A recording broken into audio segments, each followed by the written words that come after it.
दोस्तों मैंने आज से 4 दिन पहले एक वीडियो बनाया था जिसमें आपको बताया था कि दंगल के अंदर कैसे नकली कुश्तियाँ दिखाकर कुछ पहलवान ऐसे हैं जो करोड़ों रुपए बना रहे हैं भाइयों, करोड़ों कमा रहे हैं और इतने कमा रहे हैं कि आज मर्सिडीज कारों में भी घूम रहे हैं भाई।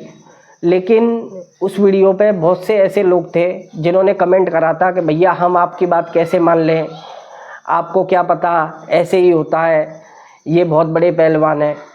तो मैंने सोचा कि आपको थोड़ा ढंग से आपने आँख खोलकर नहीं देखा या मैं ढंग से आपको समझा नहीं पाया हूँ, तो मैं आज इस वीडियो में आपको पूरा समझाऊंगा।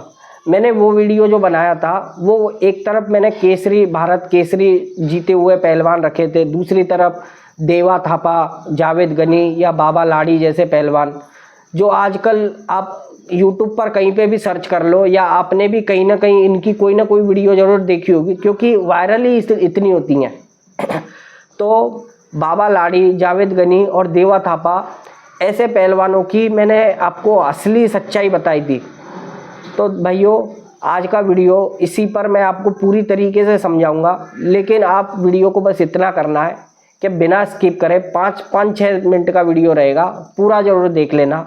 और आखिरी में भारत केसरी पहलवान इनके बारे में क्या कहते हैं वो इंटरव्यू भी दिखाऊंगा भाइयों। तो दोस्तों देखो, जावेद गनी पहलवान, इसमें मैं आपको केवल अभी आपको एक ही पहलवान की वीडियो दिखाऊंगा क्योंकि मैं मिक्स करता तो शायद आपको समझ में नहीं आए। तो एक से लेके मैंने 7 अलग अलग जगह की कुश्तियाँ देखी हैं और देखी मैंने नहीं है, मैंने भी नेट से ली हैं, लेकिन आप ज़रूर देखना क्या इनके अंदर जावेद गनी जो पहलवान है वो जो कुश्तियाँ कर रहा होता है उसके सामने हर बार एक ही तरीके के पहलवान, एक ही तरीके के व्यक्ति होता है। एक आप देखो इसमें टकला सा व्यक्ति है, उसका नाम है कटप्पा भाई। इसके अंदर वो जावेद गनी के सामने हर कुश्ती में दंगल चाहे कहीं का भी हो, वो कहीं भी चल रहा हो, कानपुर का हो, लखनऊ का हो, चाहे वो राजस्थान का कोई दंगल हो, हर बार इसके सामने यही व्यक्ति आता है और हर बार इतनी बुरी तरीके से ये पीटता है इनको, फिर भी ये इसी के सामने भाई 1-2 दंगल नहीं है। मैं अगर इसमें 7 तक डाली है वीडियो तो आपको 300 से लेके 350 वीडियो आपको ऐसी मिल जाएंगी कि जिसमें इनके सामने यही है। इसमें देवा थापा भी होता है कुछ कुश्तियों में। मेरे भाई ये सब एक ग्रुप है, ये सब एक ग्रुप है और इन्होंने नकली कुश्तियाँ करने के लिए अपना बनाया सेटअप लेकर ये लोगों के सामने जाते हैं। अच्छा, लोग इससे अनजान होते हैं, जहाँ पे भी ये जाते हैं ना वहाँ पर लोग इससे अनजान होते हैं क्योंकि लोगों को नहीं पता होता है कि ये वहाँ के दंगल में भी ये सेम ऐसे ही खेले थे या ऐसे ही लड़े थे। तो ये वहाँ पर जाके लोगों को एंटरटेनमेंट करते हैं। बहुत हिट होती हैं भाई, लोगों को लगता है कि भाई कितना बढ़िया पहलवान है, कितने दाव पेच यूँ उठा रहा है पटक रहा है, यूँ उठा रहा है पटक रहा है, और कैसे कैसे ये इतने ड्रामे करते हैं। पहले शुरू में मार खा रहा होता है, फिर 8-8 जनों पे ये अकेला भारी पड़ जाता है। भैया आप इनकी दाव पेच तो देखो, ये मार भी रहे हैं कि सामने वाले को, ये गिरा भी रहा है कि अपने आप कोई पहलवान इनके पास आता है वो गिरता जाता है और ये चित्त कर देते हैं, दिखा देते हैं। भाई किस तरीके की बेवकूफ़ बना रहे हैं जनता को। भाई जनता को बेवकूफ़ क्या बना रहे हैं, हम लोग ही हैं क्या? हम लोग इनमें से भी हकीकत को नहीं समझते। इतने व्यूअर्स हैं, इतने व्यूअर्स हैं, मिलियन में एक वीडियो डालते ही ये मिलियंस में व्यूअर्स हैं भाई, करोड़ों रुपए कमा रहे हैं भाइयों। कोई कार की कमी नहीं, किसी भी चीज़ की कोई कमी नहीं। और एक तरफ है हमारे जो असली पहलवान हैं जिन्होंने कोई पदक जीता है या भारत के लिए मेडल जीतते हैं, भाई उन पहलवानों के खाने तक के हाल हो जाते हैं। मैंने हल्के पहलवान के अखाड़े में गया था कि हमारे यहीं पर सादाबाद में, तो मैं उनके अखाड़े पर मैंने उनको खुद जाकर देखा है यार। 20-22 बच्चे हैं पर यार उन पे से भी उनको पैसा लेना पड़ता है, उनको ट्रेनिंग, क्योंकि 30-40 हज़ार रुपये का उनका महीने का खर्चा है उनकी डाइट का, कहाँ से लाएंगे भाई? एक अल्टो सी कार खरीदने के लिए सोचना पड़ता है उन लोगों को और इनके पास करोड़ों रुपए क्यों है? क्योंकि ये YouTube फेसबुक ऊपर डाल के अपनी कुश्तियाँ और ये नकली कुश्तियाँ दिखाकर लोगों में इतने ज़्यादा फेमस है। यहाँ तक कि अब मैंने भैया उनसे पहलवान जिनसे बात भी करी थी तो उन्होंने मुझसे यूँ कहा था कि भाई मुझे भी बहुत से मैसेज आते हैं क्या भारत केसरी में 11 बार भारत केसरी हैं और उनसे लोगों के मैसेज आते हैं कि आप देवा थापा से लड़ लोगे क्या, आप जावेद गनी से लड़ लोगे क्या, क्या आप बाबा लाड़ी से लड़ लोगे? भाइयों सब एक है, नकली कुश्तियाँ दिखा रहे हैं। और मैं आपको ये सब चीज़ क्यों समझाना चाह रहा था, मैं आपको मेरी वीडियो के ज़रिए ये बताना यूँ चाह रहा था कि आज देखो भाइयों, हम इनको करोड़पति बना रहे हैं इनकी नकली कुश्तियाँ देखकर।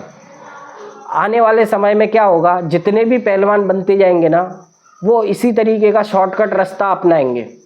वो क्या करेंगे, इनके जैसा नकली बनने की कोशिश करेंगे। इसमें हमारा घाटा क्या है पता है? हमारे देश के लिए जो मेडल जीतते हैं ना, वो पहलवान भी ऐसे ही छोटे मोटे दंगलों में से बने हुए होते हैं। कौन बनना चाहेगा भाई, कौन मेडल जीतना चाहेगा भाई? इतनी मेहनत करना और यहाँ पर नकली प्रैक्टिस करके, और जैसे WWE वो हम लोगों को बेवकूफ़ बनाते हैं, इसी तरीके से ये इंटरटेनमेंट कर देते हैं। पर भाइयों करोड़ों कमा रहे हैं। सोचो, हर चीज़ नकली है भाई इनके अंदर। आपने देखा होगा देवा थापा ने कोई ट्रैक्टर जीत लिया, फलाना जीत लिया, ढिकाना, सब अपने ही बंदों से लगवाते हैं। वहाँ पर एक ट्रैक्टर जीत लिया, कर लिया और दिखा दिया, भाइयों इतने फेमस हो गए, उतने हो गए। बाबा लाड़ी पहलवान भाइयों सब है नकली हैं टोटल। आप इनको सर्च कर लो। आपको अगर मेरे इन वीडियो पर भी यकीन नहीं आ रहा है, आप इनके वीडियो को सर्च कर लो और इनके हर एक वीडियो को उठा के देख लेना। भैया 300-350 कुश्तियाँ एक ही पहलवानों के साथ, और उनके साथ भी नहीं होगी ना, तो फिर इन्होंने क्या करा होगा, किसी पहलवान को नकाब पहना दिया होगा। क्यों?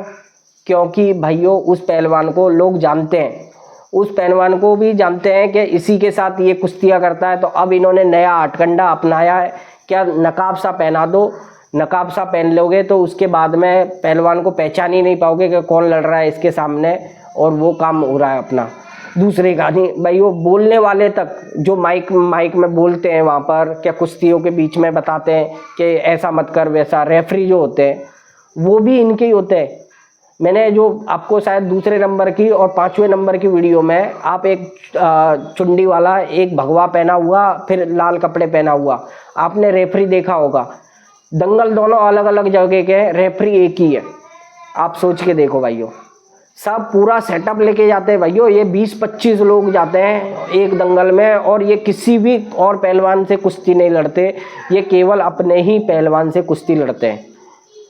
अब भाइयों अब तो कम से कम यकीन कर लो, और नहीं आया है तो भाइयों फिर तो आपको आपके बराबर का पप्पू कोई नहीं है। फिर मैं आपको यही बताऊं तो भाइयों, अब मैं बस आपको लास्ट में, ये जो हल्के पहलवान है भारत केसरी, इन्होंने एक वीडियो के अंदर क्या बोला था इन पहलवानों के बारे में, मैं आपको उसको वो इंटरव्यू दिखा। कुश्ती और नकली कुश्ती की बात सुनाऊंगा। देखो ये नित्यपाल पहलवान है, ये हमारा अमना पहलवान है उभरता हुआ अखाड़े का।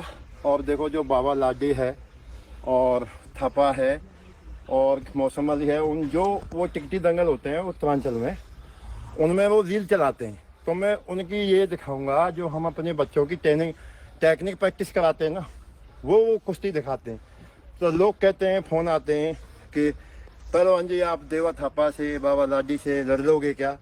तो कि वो क्या है, वो तो हमारे बच्चे समान हैं और बच्चों के जोड़ हैं। और वो तो जस्सा पहलवान लड़ लेंगे क्या, कि सिकंदर शेख लड़ लेंगे क्या, देखो प्रतिपाल लड़ लेगा क्या? तो बहुत से पढ़े लिखे लोग हैं, जैसे इंजीनियर हैं, और कुछ जजों की कुर्सी पर भी बैठे हुए हैं मेरे साथ पे। तो बहुत से लोग हैं वो ऐसी धारणा रखते हैं कि बाबा लाडी, देवा थापा, मौसम अली ये बहुत बड़े पहलवान हैं। अगर वही बड़े पहलवान होते तो ओलंपिक से, एशियाड से और कॉमनवेल्थ से वही मेडल लेके आते। उनका कोई कहीं ज़िले में मेडल है क्या स्टेट में मेडल है क्या? उनका कोई नाम है स्टेट में जो सरकारी कुश्ती होती है? तो देखो मैं करके दिखाऊंगा। ये 115 किलो का लड़का है और ये 85 किलो का है।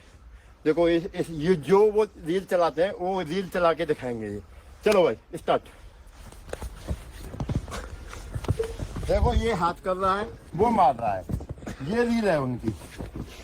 और जनता हु हा करती रहती है और टिकट के दंगल चलते रहते हैं, जनता से पैसे लूटते रहते हैं।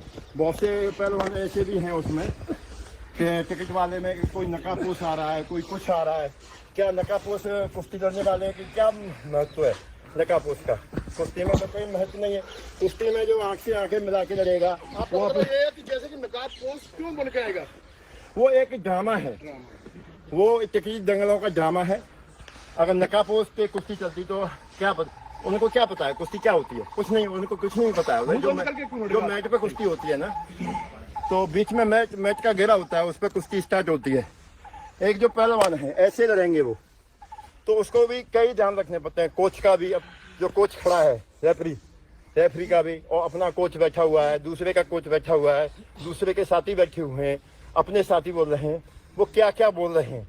और एक कुश्ती लड़ता रहेगा, उसका स्कोर भी ध्यान रखना पड़ेगा, कितना स्कोर उसका है, मेरा स्कोर कितना है, टाइम का भी, सारी चीज़ ध्यान में रखनी पड़ती हैं।